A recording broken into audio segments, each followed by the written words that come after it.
maybe it's just me. Maybe it really is just me. And if it is me, I really want somebody to tell me this in the comments if it's really just me. Because I'm having a hard time understanding some of these people in Hollywood. I mean, if I'm a director or a producer or an executive producer or a showrunner, somebody with some connection to a movie, a series, something, I would want people to watch it. I would encourage people to watch it. I would actually make something and say, listen, even if you're not a fan of this, you will enjoy it and you may very well end up becoming a fan of it. You will like it. You know, bring in new fans, reignite a passion for these things. That should be your goal. That should be what you should be doing when it comes to these things. But we don't get that ever since they started hiring all these narcissist activists who only have their own self-interest and their own identity confusion, running their life up and down the place. This is what we keep getting. Nothing but a bunch of heinous crap from them. And every time they open their mouth, we are constantly reminded that the crap that you're getting in cinemas, on TV is not because, you know, it's just a little lull in the time. No, it's because these people are deliberately doing these things. That's what it is. They are deliberately doing these things. Case in point, Echo. Get into this article here from Fandom Pulse. Trans Echo director, because obviously SYDNEY FREELAND admits Marvel Cinematic Universe show not going to please everybody and calls that a good thing. You know, I miss the times when you knew nothing about these directors. Honestly, you really knew nothing about these directors. You would hear something probably like a week or two after the movie came out that, you know, this person who directed this had done this movie before, and they've been known for doing a lot of these cool action movies. That was it. I mean, take for instance the Avengers movie, the Endgame. I had no idea who the directors were until like 2 years after that movie, because I really didn't care. I liked the movie. It had some action, some good scenes in it, a good story. That's what I was concerned about, not the director. Yes, don't get me wrong, directors are important and they need recognition for what they do, okay. But I didn't need to know the intricacies of their lives and how they lived. That was not my business at all. But now, you can't go anywhere without learning everything about these directors and all their sexual exploits here, there, and everywhere, because that is more important than anything else, ever. Yeah, let's continue on with this.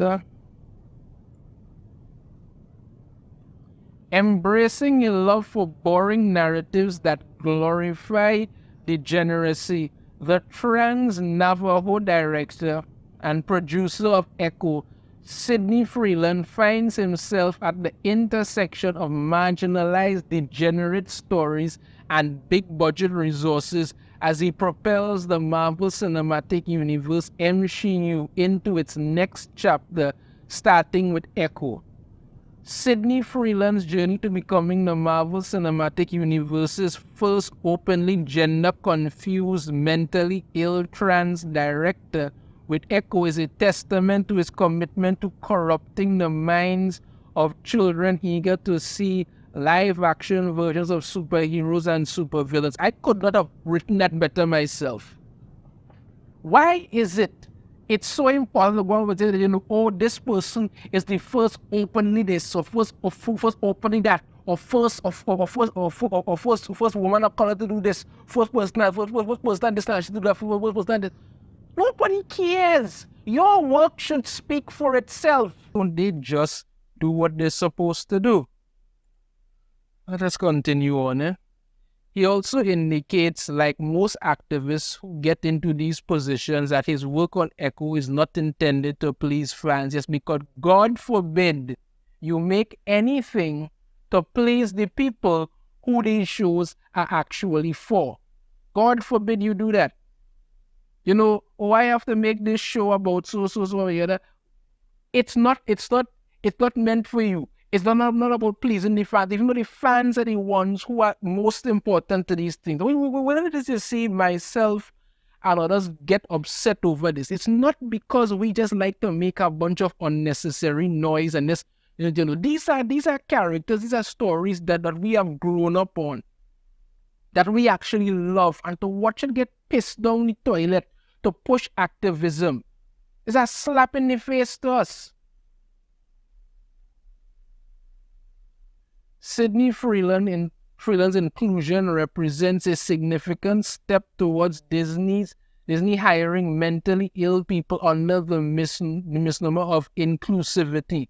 Of course, the Hollywood Reporter, true to the form of all current year narrative shills, wants us to believe that SYDNEY Freeland is an outsider and miraculously made it to the big seats at the Marvel Cinematic Universe. Freeland once believed she was operating at a deficit with no industry connections, never having been on a set, unsure of how to become a director. But in the years since her career began, she has repeatedly proven the thing that makes her an outsider in Hollywood. Her background is exactly the kind of thing that makes her successful there. Oh yeah, she was a real, this SYDNEY Freeland was a real outsider, of course, because it's not like Hollywood is going out of their way to hire every inclusive individual under the sun. Doesn't matter if these people are actually good at their jobs or not, you know.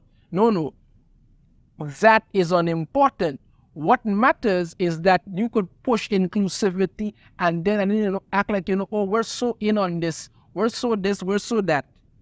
Ridiculous and stupid. The Hollywood Reporter is complicit in using pronouns to pretend that a man is a woman, furthering the agenda in Disney's diversity hire. Yes, because Disney is perfectly happy to do that, and they will continue to let everybody push it for them.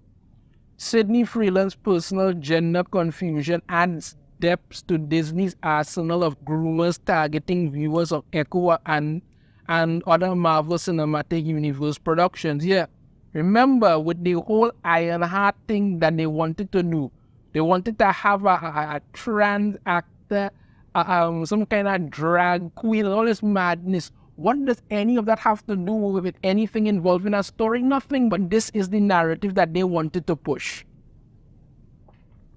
No longer does Disney have to be content with degenerate lesbian and gay narratives being pushed on unsuspecting viewers of Echo and other Marvel Cinematic Universe productions, many of whom are children, because if they could get them while they're young, they're good. They now have openly transgender directors who can shape the narrative for them, because all these people want is to self-include their own crap into everything and then act like, this is somehow better than anything you would have ever done. They go on to talk about how SYDNEY Freeland credits his studies at Sundance Institute and all of this and this and that and the other. Right, SYDNEY Freeland has made it clear that he isn't interested in pleasing Echo and Marvel Cinematic Universe fans. He is interested in what makes a mentally ill, gender-confused child happy. Well, there you go. So all the people who were jumping up and praising Echo, just keep in mind, the director is letting you know he isn't interested in pleasing Echo and Marvel Cinematic Universe fans. Doesn't care about that. Cares about his own objective and pushing his own twisted narrative. That's what these people are. That's what these people do. According to the Hollywood Reporter, he said, with Echo, it's having the opportunity, listen to this and tell me if it sounds familiar, to tell a story on a massive level about a character that I would have wanted to have seen when I was growing up. And it's not going to please everybody, as any good thing should not. But that was the motivation, trying to make that kid growing up reading comic books at powwows happy. This, I'm telling you, it's like they're given a script to read this crap and they just can't stop. Postscript. In a funny twist, the Hollywood Reporter writes, Freeland has left the reservation, but it has never really left Freeland.